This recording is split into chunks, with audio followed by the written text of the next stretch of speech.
live in the dungeon. This is the Dream Warrior Review. I'm Kurt Thomas. I'm Mick Stawn. And this is episode 90.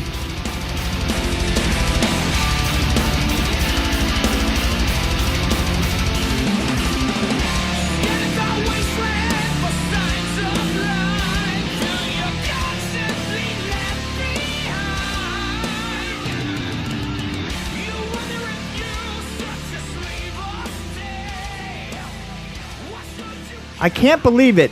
We sprayed for Elm Street girls, and they came back. Now, the thing is, and I told you at the time that we needed to get a professional in here to spray for them. And no, you're going to cheap out, and you're going to go to Home Depot, and you're going to get just the everyday Elm Street spray. But I told you they'd come back. Well, it's a dungeon, really. I mean, I don't you like to can check in, but you can't check out. That's right. Very good. Nailed it. Very Who good. was that? I would like to introduce my favorite pests. Yes. Diandra, Lazor, and Paige. I'm here. I'm like a cockroach. I'm like Debbie the cockroach. You can't get rid of me. A teenage boy is haunted in his dreams by a deceased child murderer, Freddy Krueger, who is out to possess him in order to continue his reign of terror in the real world, which is a really horrible description, but it's what I got. It's what you got, huh? A Nightmare on Elm Street, Part 2. You are all my children now. Freddy's Revenge.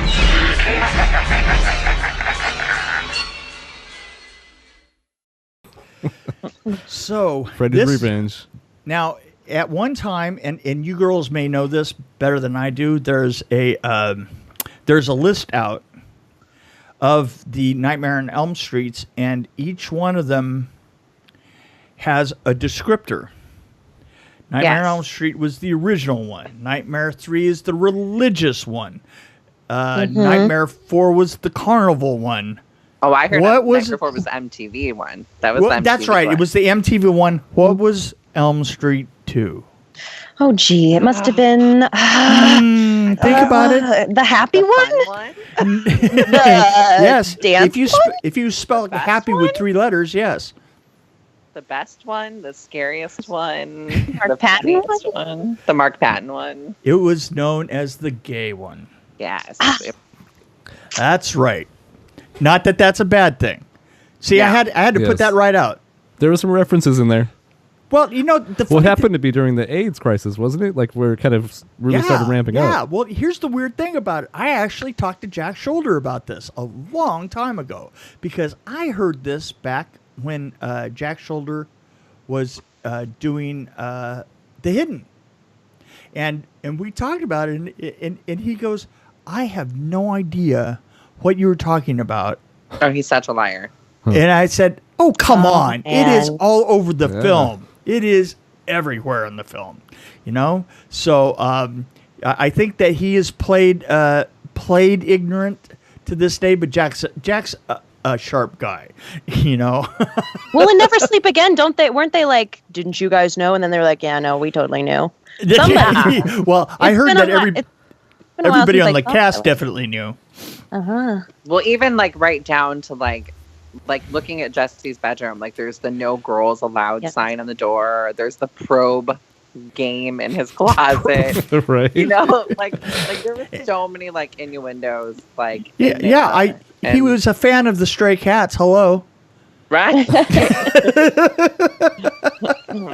How old were you guys when you first saw Freddy's Revenge, and what was your first thought of it?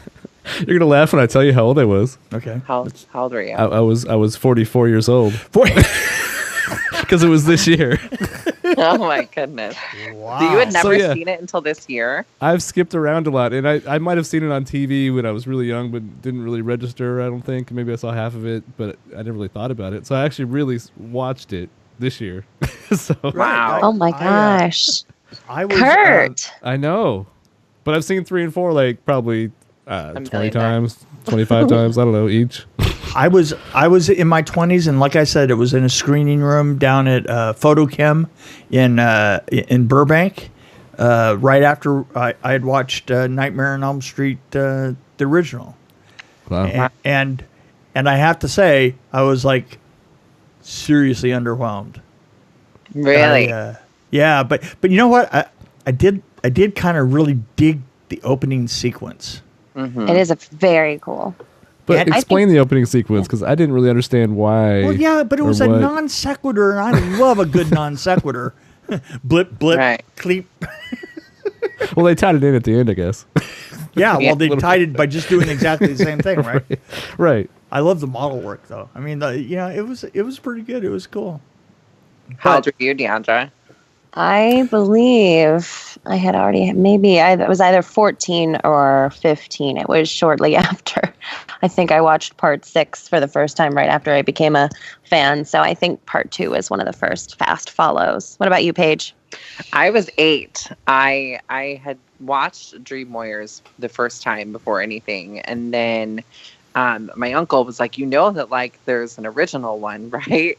And I was like, no, I just thought that this was this own movie. I was a little kid. And so they showed me the first one. And so I was obsessed with the first one and the third one. But I had no clue that that's what they were. I had no clue it was like a 1, 2, 3 thing. And my neighbor was watching me.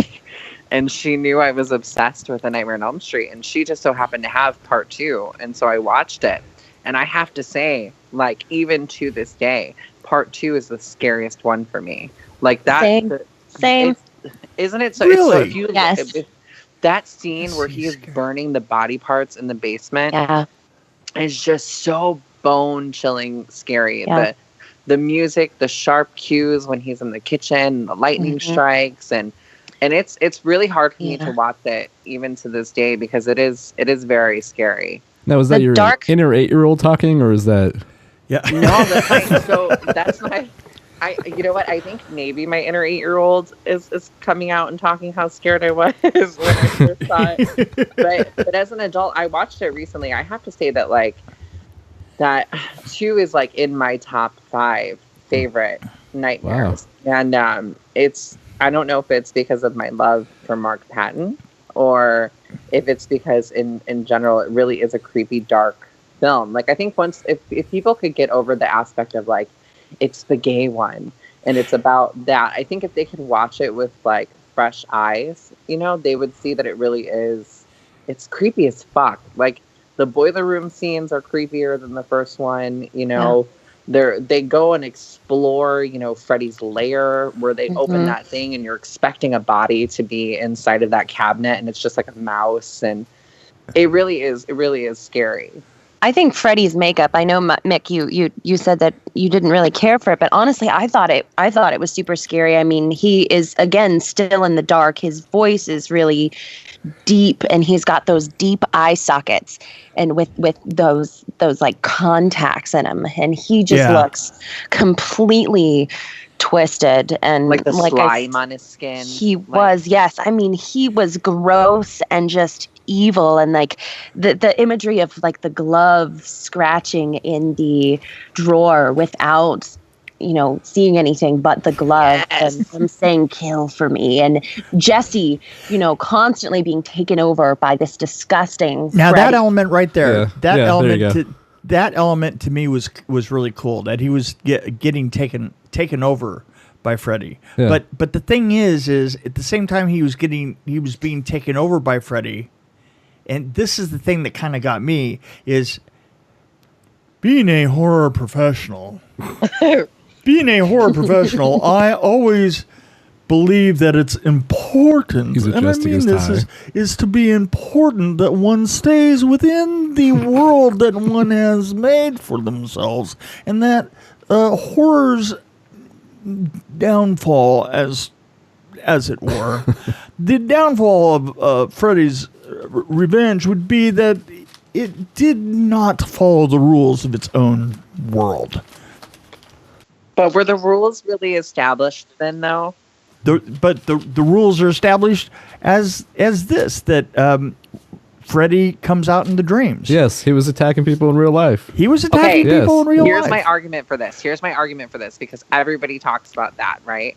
So there's two things I want to bring up. This, I'm so passionate about this. I love that you've had us on for this, and this is. I'm not everybody. No, I am not You everybody. represent the no, world. but listen. So here are my two arguments for that. So the first argument on that is that, you know, when Nightmare 2 came out, there were really no set rules for the franchise. Later on, I think it was 3 that really set the rules, and that's why it was beautiful. That's why 3 is the favorite, because it set those rules. It told the story. It filled in all the gaps. The second thing from that is he comes out in the real world, but doesn't that happen in Nightmare 1? Like, Nancy pulls him out into the real world. So what if she pulled him out and he's now in the real world but attached to the house? And so Jesse moves in, and so Jesse's getting all these nightmares and all this stuff, but Freddy is waning back and forth in the real world and in the dream world because Nancy pulled him out and there was no way to really bring him back in. He's like in limbo between the two, and it's until he gets completely melted at the end that he's able to return to the dream world in his entirety. Exactly. It was either that or I wanted him to put on a shirt so bad. You know, I mean, really. You were distracted by his beauty. Really. I mean, By his nipples. It was distracting. It was distracting. It was a nipple fest from hell, I'm telling you. And there's a pool party too. Oh my God. And a pool party. I see. I kind of hate to say this, but I don't take this one as seriously because to me it was like a comedy show. See, that's you know, the thing is this Exploding one parakeets. to me, to a certain extent, it slips a little bit into self-parody. Right. I agree. But- it does. But at the same time, you know, it's one of those movies. I know it's 1, 2, which is kind of floating like Freddy, and that you know we say he is in part 2, like in the house, just kind of floating there. And then there's part 3. But at the same time, like 2 is so linked to the first movie because he talks about, you know, what happened to the mom, and they find Nancy's diary, and it's just like this follow-up. I mean, it doesn't talk about Nancy. I mean, she's not in the movie, but they talk about it through her diary and what happened. And I still feel that the composition of the film is very close to the first movie. I feel that it's still very gritty and very, very dark. Well, and not only that, let's look at personnel for a moment. An awful lot of the personnel are the same. You're looking at what 3. So yeah, see, I think 3 was the sequel to 1. That's how I look at it. Like 2 just kind of is there. Now, just there in the way. I see them as groups. I see 1 and 2 as being almost a continuous movie, like in a way. setup, like Setup for each. I mean, they looked alike. Okay. They had the same feel. They had a location feel. You know, even the streets and everything looked the same. Sort of a pastoral kind of overdone town look, and part of that to me was Jacques Haken. Yes. You have the same director. You have the same. Well, you don't have the same director, but you do have the same DP. Rachel Talalay certainly she created a certain continuity. Right. And there was a strong continuity there. And I think that the continuity was broken on 3, partly because of the look, but primarily because of the story. Like you said, it was like 1, but on steroids.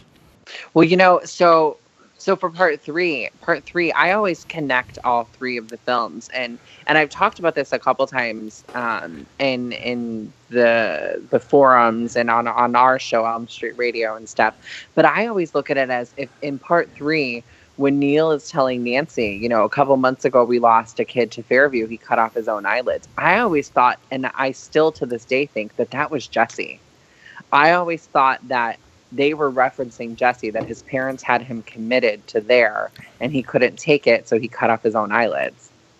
You know, so for me, I always connected the 3 of them together. And I think though it cinematically was darker, it elevated the franchise and brought it to the next level. And I think there couldn't have been a 3 without 2. Because if we had 2, if we had Nancy in part 2, there would have been no Dream Warriors. It wouldn't have been able to be the film that it is. I feel like, and I know that the comics filled in that gap, but stuff was happening to Nancy, so she really couldn't be in that second movie.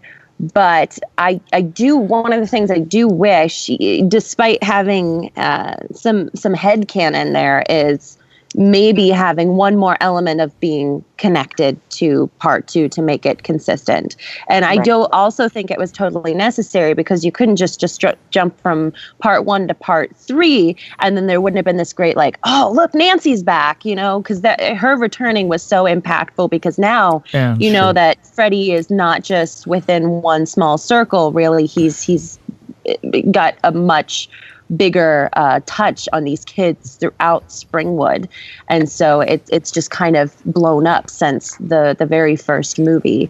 And so I think that was really impactful of having a film in between the two. But I do think there could have been a better way of connecting part 3 and part 2 together in some way, because it really does feel like it's kind of floating, but it's connected to part 1, but part 1 continues over past part 2, and there's no connection between part 2 and part 3. So it's very interesting, but I still think the movie is an excellent film, nevertheless. Is the if it was required that that you had to buy a material for sweat other than water, like you have to do blood. Yeah, I think that the amount of sweat would have been a lot more than the amount of blood that they used on that film. Yes, I mean, there seemed to be a lot of sweaty bodies. A lot of neck. I mean, wherever you look, there was sweaty bodies, sweaty nipples. There were really, thinking about it, there were really a lot of naked guys in that movie. There was a lot of naked guys in there. There were a lot of underpants. Yeah, there was a lot. There was S&M. There was a shower scene. What else was there? By the way, where did that bar come from? I don't know. The bar was just weird. Can we talk about Robert Shea in leather for a second? Can we take a moment to just appreciate that, or forget about it? Either one. He wanted to be an actor so bad. They're like, okay, Bob, just throw out some chaps. I love that there's an S&M bar in Springwood, but apparently there wasn't a Thai food place until part 3. Exactly, and that there were that many people at the S&M bar. Right. Maybe all of those people were the ones who burned Freddy alive. Maybe that's what their secret was. Yeah, they hit the wall. After listening to you guys, I'm being swayed a little bit, but right now I'm thinking, okay, 1 was a setup. It's a train going down the track. Right. 2 was kind of just one of the wheels is kind of lifting up. It's kind of almost about to go off the rails. And then 3 comes in, and it's like a breath of fresh air, and there's flowers everywhere. And we're in a meadow, and we're on this train that's turned into gold. What are you accusing me of? That train just really went through a transformation. Well, see, I watched these. What the hell are you drinking over there? a couple. What I said, I watched this for the first time recently. I watched them in order, 1, 2, and 3. So I was like, okay, 1 was cool. 2, what is going on? And then 3, I was like, oh, this is nice. But do you think that 2, the reason why you felt that way is, do you think because of all of these years you have heard the stigma about it? That might be part of it. Do you think that swayed you? It could be, yeah. So for somebody who has never heard the stigma, if they watched it with fresh eyes, 1, 2, 3, do you feel like it would have all connected together for them? Well, I think it connects together if you think about it, the storyline, for sure, and the way they wrote it. Right, because think about it for me and Diandra, it looks different. It has an overall different look, I think, than the first one even. To tell you the truth, having gone through that period of L.A. in the 80s and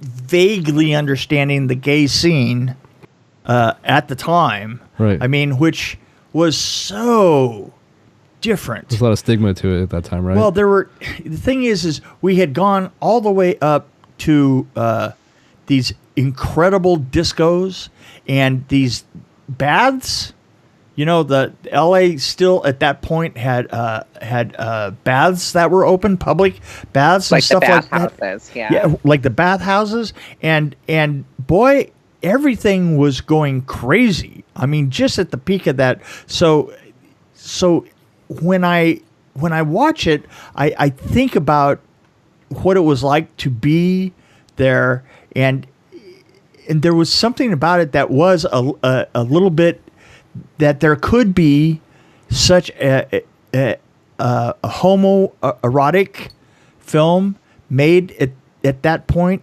You wouldn't have made that film 10 years later. You wouldn't have made it 5 years later, because it would be a tragedy. Right. And it would. The thing is we could make that film again now. Well, except for with Trump and all that, but we could make that film now more comfortably than we could have at any time between now and then. Yeah. And for some reason, I was actually looking at it with that thought in my head, that, wow, this was a different time. The 80s was a crazy, crazy time. Well, this was 1985. Right. Do you think they were kind of punishing the homosexual in this movie? No, but you see what I mean? Like, maybe it was a negative. No, you have to understand. Hollywood Hollywood had always embraced. Right. Yeah.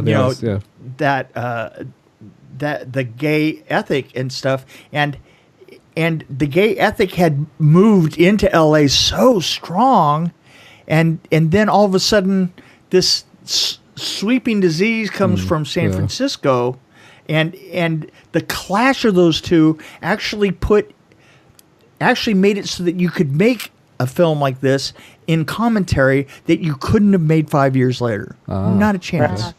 There was certainly that very real element of it. I mean, Freddy does represent some fear, some bad thing to everyone, and there is that symbolism behind him. So in this, for sure, that struggle of being able to identify with that. I mean, I remember many times Mark Patton addressing some of the issues that were happening at the time, and that's kind of why he went dark, because of those. So it was certainly very, very relevant for the time, because I think even then, as it was making its way into Hollywood, it was still kind of it was still something that was not necessarily accepted today. If we made it, I mean, I think it would have a very different spin to it, because I think it's much more accepted.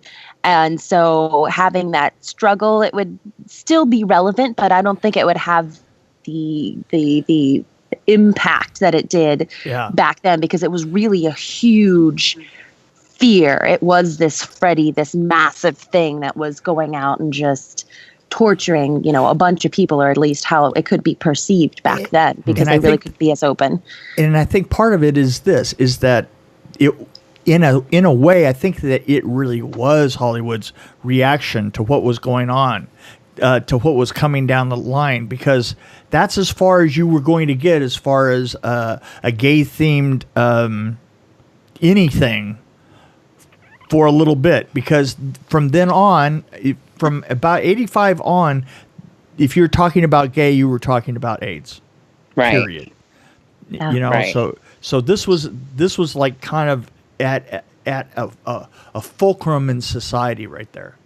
But if you look at the genre as a whole, the whole Nightmare series as a whole, a lot of people say that, like, oh, it's the gay undertone, it's the gay this, it's the gay that. But realistically, when you think about Freddy as a killer, he was meant to be a pedophile and a killer. And so he was going after boys and girls. Like, even in the first one, he was going after Rod and Glenn. Mm-hmm. We just didn't get to see their story. We didn't get to see their focus because it was about Nancy. So in the second one, when he's going after Jesse, you get to really see the true nature of Freddy and the true pedophilia of him, where he likes men and women. And that speaks as a whole for the whole series. And I don't think a lot of people really grasp that when they call 2 the gay one. It's just because there is a guy in the forefront, where the rest of them are basically all female in the forefront. Well, I'll tell you, I think that you could also call it the white one. Right. Yeah. Because the games in the yard and the locker room and everything, this was one of the whitest films I have seen in ages, and I forgot that you could that actually was the norm back then.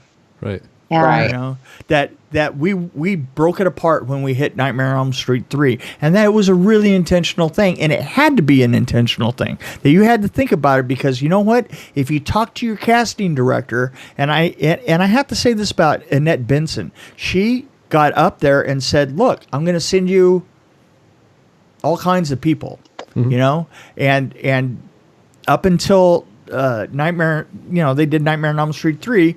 I'm sorry, that was a white bunch.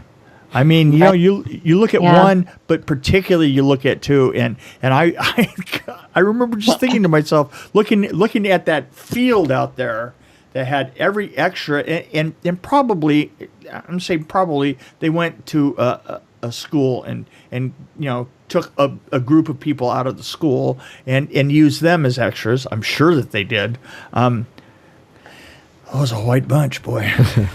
I'm just with you saying that, I'm just picturing like Clue in like golf shorts and knee-high socks. Right, like, yeah. Like super preppy and super, you know. Yeah. But three did change that. Like the role of Kincaid in general, like, you know, that well, he survived. How often did a character who is not white survive in a horror film? You know, well, I'd like to go back and research that and see if mainstream horror, if Kincaid was like the first character. Who was the director of Get Out? What's his name? Gordon Peele, right? Yeah. Or Jordan Peele. Jordan Peele was saying that. He's saying, I feel like I'm bringing films where black people can survive the entire film. Right. Right. Which it's true, though. It's true. Yeah. Very true. There is, I will admit, even though, you know, I know you don't like Friday the 13th, I've seen it played and they have it programmed into the game for characters to have a certain level of luck. And I think the black guy has the lowest level of luck. They programmed it into the game. That's amazing. Well, there you go. You know, that's horrible. It is terrible. I was like, wow. Okay. But, you know, what did you guys think of the music? I know it didn't have the theme in Nightmare 2, which I'm really curious about that. But, I mean, I think the music is really creepy in part 2, with just like it would just have that like really drawn out, I don't know what it is, that like tension note that goes out, and then you have to have just that piano. I actually honestly thought that overall the music was better in 2 than it was in 3, and that also made me instantly think how much of a leap it was getting into 3. And I am actually interviewing tomorrow the guy who was responsible for all that, Kevin Benson. Kevin Benson came in and changed everything. Wow. Did you tell him to ask that question? No? What? About the music? About the music? No. But I'm so glad that you led us that way. Wow. So, like I have KRGR or something. Yes. That's right. I have to tell you something. I talked to Kevin today for a very short period. He had to go away. He's a really hard person to get a hold of. And I have known Kevin for years, and I cannot tell you how many times we have called each other dickhead. It's like, I mean, way honestly in the tens of thousands of times. So he came in and he made a huge difference.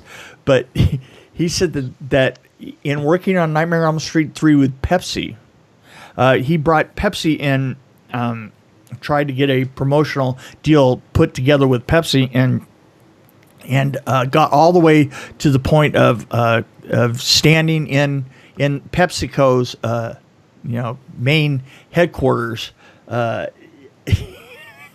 trying to persuade them to give them a promo deal, and they said, "Well, we've been talking to the the board, and the board has said, well, the problem is he's a serial killer," and Kevin's answer to that was, and this is why I love Kevin Benson. Kevin's answer to this: it was never proved.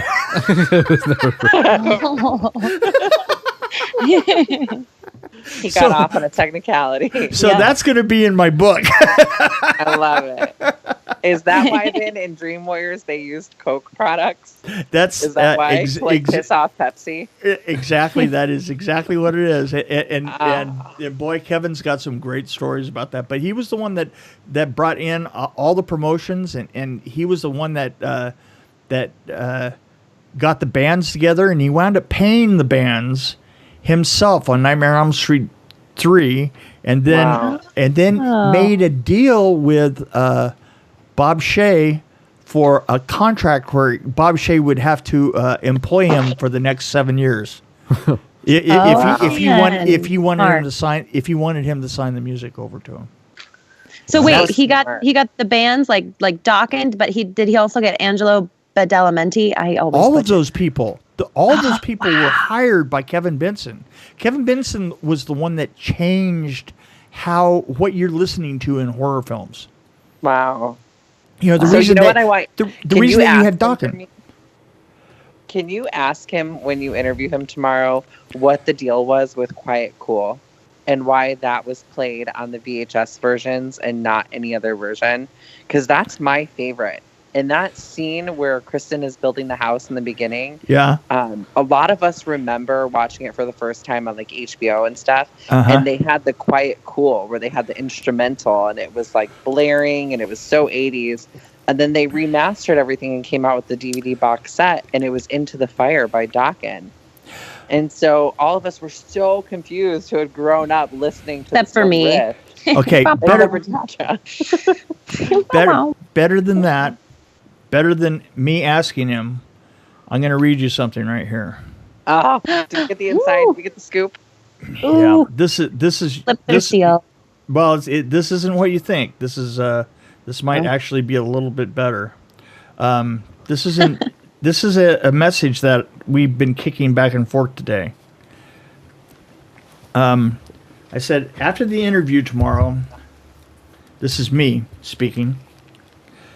After our interview tomorrow, I want to bring a couple of podcasters together and interview with them attending, the two of us talking over our mutual careers and promote whatever you're doing now. And if it all lines up, would you be interested? It would spread the word for us, especially as my book is coming out and you're working on several musical deals right now. And he said, cool, bring it on. Whoa.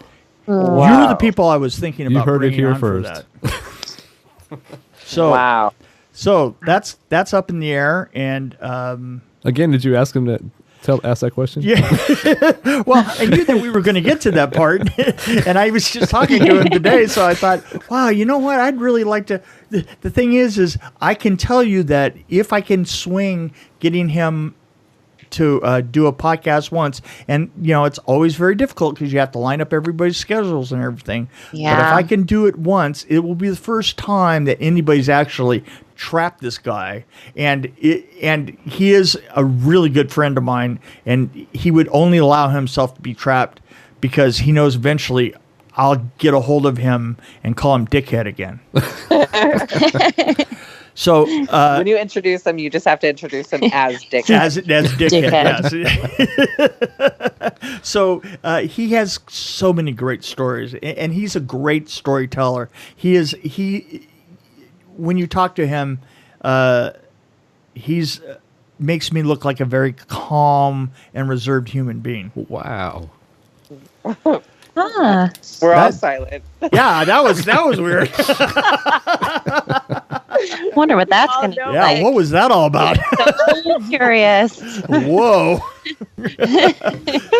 So that's something to look forward to. But back to the music, I think that this was much better music overall than the first one. I agree. Yeah. I'm right there with you. Whoa. I disagree. I think the first music was the best, but I think the part 2 was definitely the second best music out of the whole series. Okay, and now I've written down a couple of things, and I just want your comments on them. What the hell was with the bird? The bird? Oh, the exploding. The spontaneous bird. I mean, holy! I mean, it was gas. There was a gas leak. Didn't he explain it? That bird was leaking more than gas.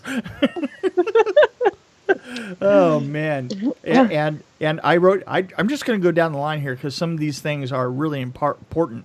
Fu Manchus. I don't know what that was all about. Smoking in the little Freddy fingers. Yeah, right. Fu Manchus mounting her nightly. Oh boy. Yeah, exactly. Smoking in the locker room.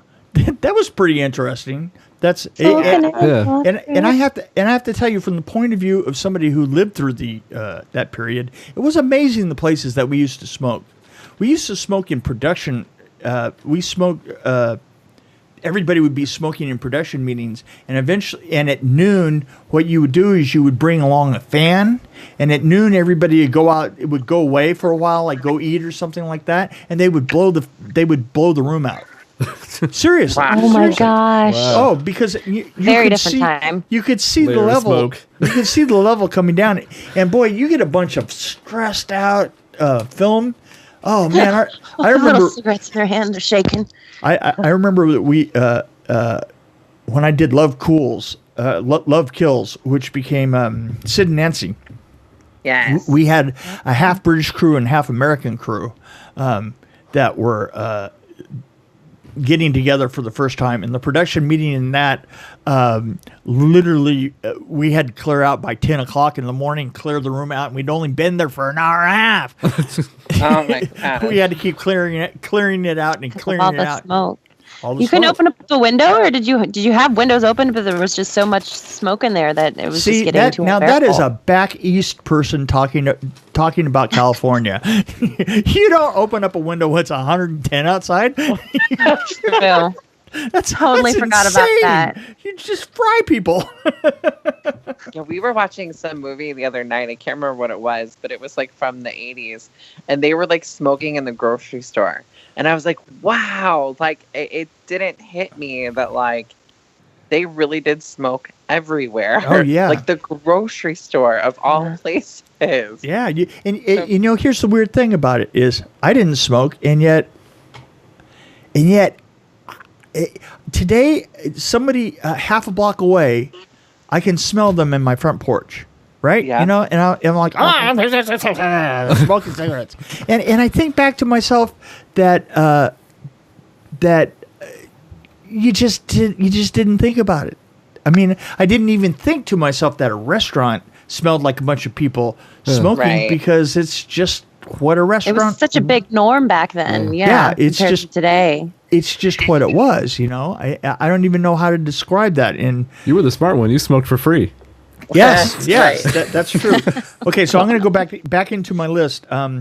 Sweaty men's were everywhere. That Closely Mark, followed by nipples. that Mark can really squirm.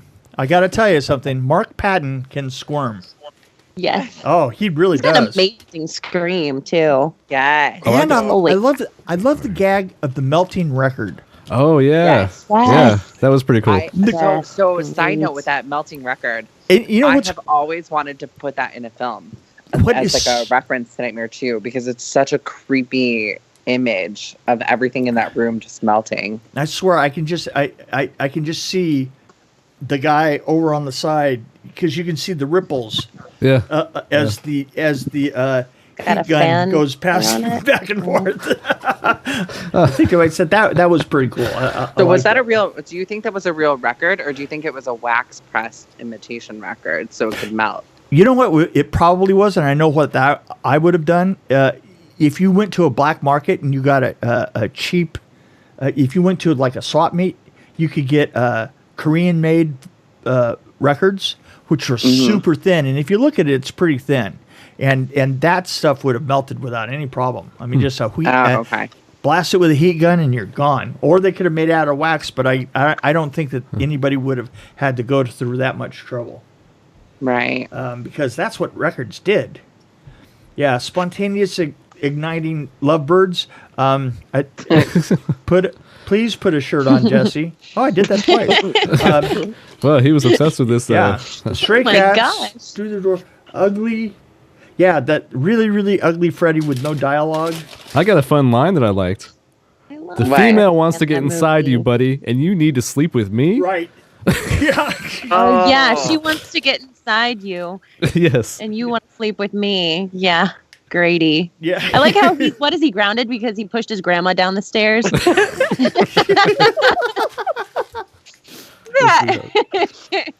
I mean, come on. So I think that in my own head I'm still not. This was a scary one. Okay, I will admit that, but I also had a lot of the logic problems with it. You know, so if I had to say how many claws I had coming up, you're gonna get yourself in trouble here. I know this is going to be the tough one. This is. You know what? I want you guys to know that I'm still your friend, no matter what I think of this film. That I wouldn't put over more than 2.5. I'm sorry. I'm right there with you. Oh my God! No, I'm totally right there with you. I know. Wow, really? Even after this discussion, they were giving all this love to the movie, and you and I were looking at each other like, what? But so no, you swayed me because I was probably at a 2, so you got me up to 2.5. Okay, at least I got a little half in there. We made progress. I'll have to watch it again. That's a little love. Listen, the thing is we have 3 and 4 to go. Yes. And maybe we'll just keep on going with this whole thing. But 3 and 4 are going to start getting into like my favorites. Now I'm excited. Yes. Yeah. Well, 3 and 4 are the best. Like, and truthful, and if you really truthfully like think of it, like. And I'm not just saying that to like blow smoke up you, but 3 and 4 really are. 3 and 4 are my favorites. They're the best because it goes back to that strong female character. You know, we get Nancy and Kristen, and then we get Kristen and Alice. Yep. And Mick, are you going to be talking about New Nightmare at any point? I'd have to see it first. What? Oh, that is honestly, y'all. That is my favorite nightmare. I've had a lot of people say that. It's my favorite nightmare movie. Yeah, absolutely. I will. You know what? Here's what we'll do. We'll review Friday the 13th. No. Oh my God! I just got an idea. We'll continue this on Elm Street Radio. You guys watch West. Yes. Oh, there you go. They'll come on with us. We'll go on their show. That's an idea. There you go. Yeah. Well, wait. Who's going on what here? That's right. I'll just tell you where and when, and I'll put a microphone in front of you. Okay, how about that? You guys will come on Elm Street Radio. That's how he usually works things, by the way. You realize my only job in all of this, and really honestly, my only job in all of this is to come over to the dungeon and start yapping. That's but I love all. It. It's all you do a good job. Yes. If you only got paid for it. If only I could get paid for it. So anyway, okay. So if there's any sponsors listening, yeah, right. Anyway.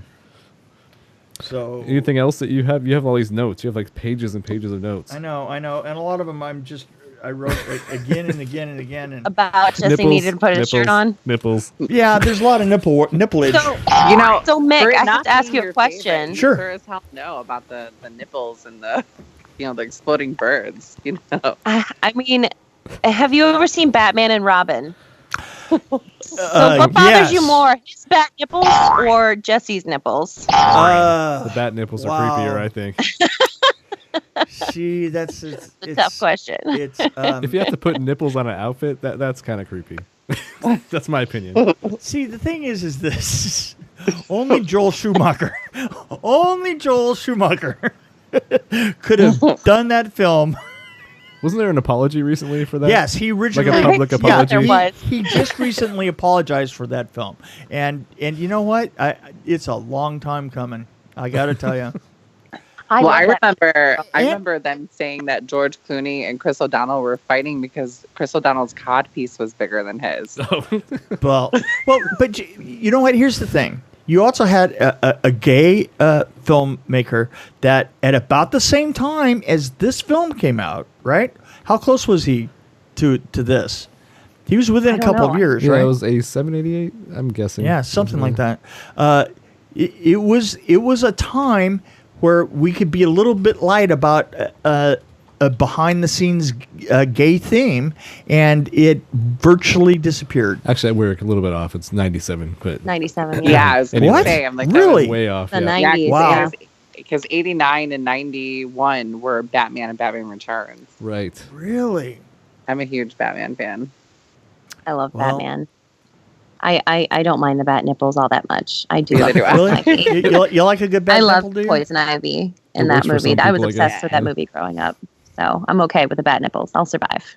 That one gets a bad rap too. Diandra, we just like the really bad movies of all the Is that what it genres. is? It's like, well, Except New Nightmare and Yeah, I love Part New 3. I think we have some cred there. Yeah. Have they seen Strays? What? Have you guys seen Strays? You should put that on your list. No. Not yet. Yes, Strays. It's a Does good it one. also have bat nipples? yeah, it does. It does have bat nipples. And strangely, I can only find it on YouTube. That's Yeah, that's the only That's place weird. it exists. Okay, so it's your turn to throw out your claws. Are you going to go 5 claws again? Oh, no, I won't. Okay. I'm going to go with the...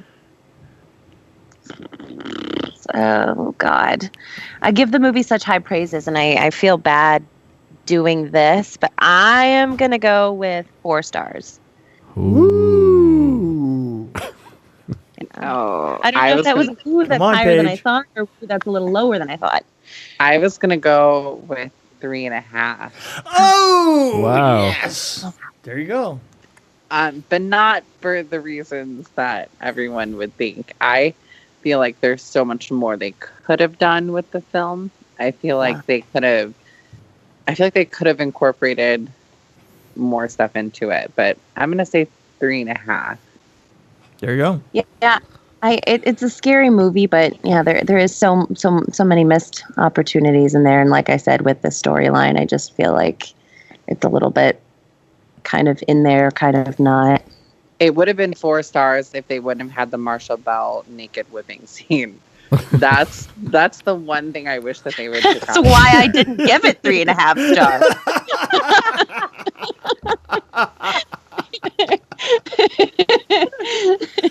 One man's nipple is another man's Mark Patton. And can I just say that Mark Wow, I Patton think Kurt is- just tried to crawl under his desk. You know what? I should apologize for that, but I'm just not going to. Mark Patton, no, he's a really, really, really Mark good Patton is cat. amazing. So Mark Patton is. Who knew? He, like I said, I don't know if that's why I love this film so much, because it's scary, and also because we hold Mark Patton like so dear to us. Like, he's just such an amazing person, and he's such a gifted actor. And I really don't think anybody else could have played that part. I think that Jesse was intentionally supposed to be like scared and weak, and Mark is such a strong person, but it really shows his acting skills in that role, because it takes a lot to act that way. It takes a lot to act weak. And if you look at the film as an overall, Jesse's the main character, right? But really Lisa in the end is what saves him. So again, another girl Final is what girl. saves him. Mm-hmm. Yeah. Well, in the end, it has 2 final girls. Yeah. Oh, I'm not going to laugh at that. What? What? He tried. What'd you say? Oh, come on. No. Come on. No. No. That's so wrong. Are you trying to say that I was being inappropriate right there? No. I would rate that joke 1. Yeah, that was it. One claw. Well, guys, One claw. once again, we have had as our guests the amazing Elm Street Radio girls, Yes. Diandra and Paige. my good friends. And my new friends. Yes. And oh, Kurt, we love you anyway. Yes. And anything to say as a coda there? We're just excited and thankful that you had us on. You know, we're this crazy Elm Street universe is a strange thing how it has all connected all of us together. You know, from Diandra and I meeting you in a Facebook chat group to then pressuring you into coming to a convention so we can secretly meet you. I know, that was wild. You know? Like, we didn't want you on film. We did that because we wanted to meet you. Was that your alternative? Yes, our motive. Our motive was Yes. to meet you. It's just thank you so much for like having us on and being such a good friend to us. We adore you. Yeah. Thank you for always supporting and for just being a really, really cool person. And I also want to add, thank God for the internet, because it has made possible so much stuff out there between what's going on with Fred Heads and Elm Street Radio and just the community in general. I mean, I've gotten so many messages from people saying, you know, I thought I was alone. Even now with the internet having been out, I thought I was alone. I thought that there was nobody else like me. There's nobody in my area. I don't know anybody. And even I struggled with this for a while, and I still kind of do, but not really. I've been blessed to find some people, but you know, it's really united people and made things like this amazing podcast and us meeting each other and really taking the films that we've loved for so long and being able to explore them and talk about them and talk to people like you, Mick, who actually made them possible, because it just blows my mind. Every time I do something Elm Street related that's really cool, I think back to me laying on my floor at the age of 14, because I was a late bloomer, with my small DVD player and the Nightmare film, and just on a summer evening and watching them as I'm like sweating in my room, but wanting to watch them because my parents wouldn't allow me really to watch too many scary movies growing up. And I just wanted to get through them, and I loved them so much. And to look back at that then and to experience this now is truly, truly mind-blowing. And I'm very, very thankful for everybody who has ever crossed paths. Well, thank you very much. The love is mutual all the way around, and this is going to be the end of not the very end. No. We'll have more. Yes. More Nightmare reviews coming up. This is Mick Strawn, and this is Kurt Thomas saying good night and good dreams. I feel like there should be a laugh, like.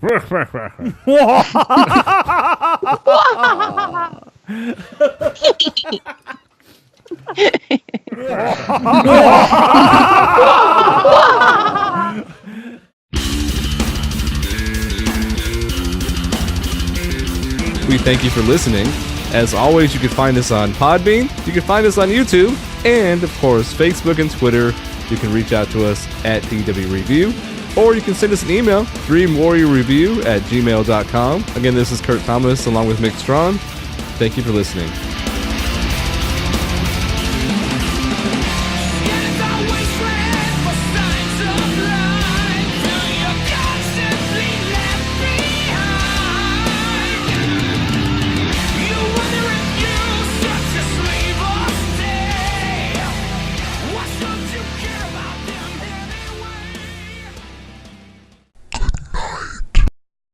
Why don't you guys yell out your names? Diandra. Joy. Have you ever heard have you ever heard the song by Harry Nilsson called Joy? No. Oh, joy to the world was a beautiful girl, but to me joy meant only sorrow. Oh, bummer. Wow. I hope I don't. Oh, that escalated quickly.